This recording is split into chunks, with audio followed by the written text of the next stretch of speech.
infamous 9/11 attack, but seeing and saying had been a part of the Israeli way of life for a half a century prior to that. You learned to live defensively, or, sometimes, you didn't live at all. Today, the unseasonably warm spring temperatures and tepid breezes had brought a flood of people to the golden sand, which was all but invisible beneath all manner of chairs, blankets, towels, and shade cast by the sprawl of beach umbrellas. Lia hated those for how they limited range of vision in the area they covered, either obscuring or obliterating her view. Still, she spotted no more of note on this scan than on the last one or the one before that.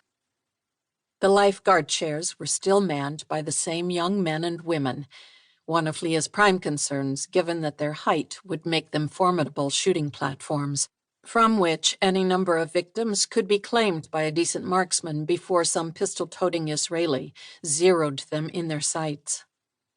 "Nana," Merav said, pulling her grandmother's hair. "I'm too tired, little one. My arms have nothing left." And yet, at 49, she felt too young to be a grandmother and was in as good a shape as she had been on her last day as a field operative with Yamam.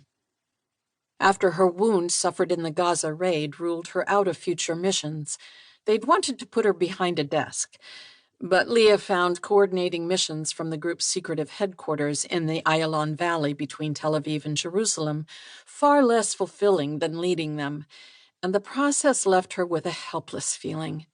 The X's and zeros, literal marks on a dry erase board or a chalkboard, represented operatives in harm's way, who could die or be captured if the plan failed in any way.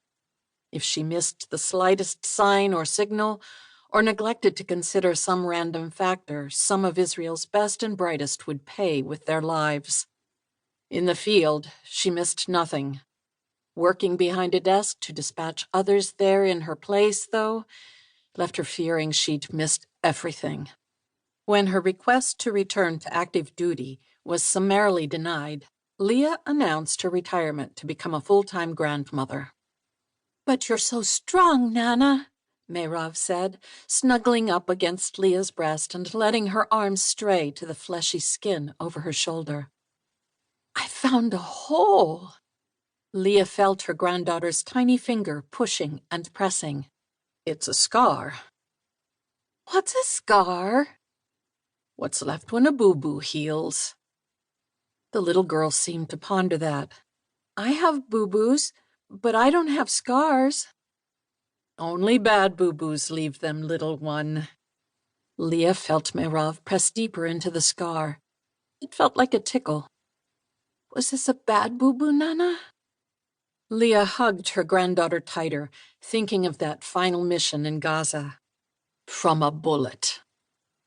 Merav cocked her head backward to meet her grandmother's stare. "You were shot?" "Yes." "Did it hurt?" "It did," Lia nodded. "I found another," Merav said, pushing her finger into a depression of ridged, pocked skin above the shoulder blade. "From the same bullet, little one, where it came out." "Ew," Merav uttered, making a face. "Did it hurt?" "I don't remember." More poking and pushing.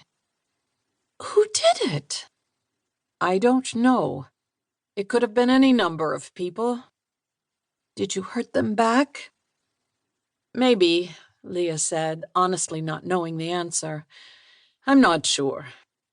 She'd suffered the wound in that nighttime Gaza raid on a Hamas stronghold, where a meeting of the terrorist group's cadre had been convened. The mission had been ill-timed and hastily prepared, an overly aggressive move undertaken by a government desperate for a major victory against an indefatigable foe. Lia was second in command of the 10-person team.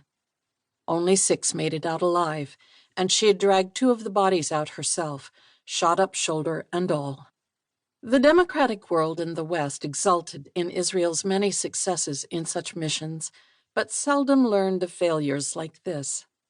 Going back to Entebbe, Mossad had been celebrated for its dramatic strikes and never criticized for those that ended the way that night.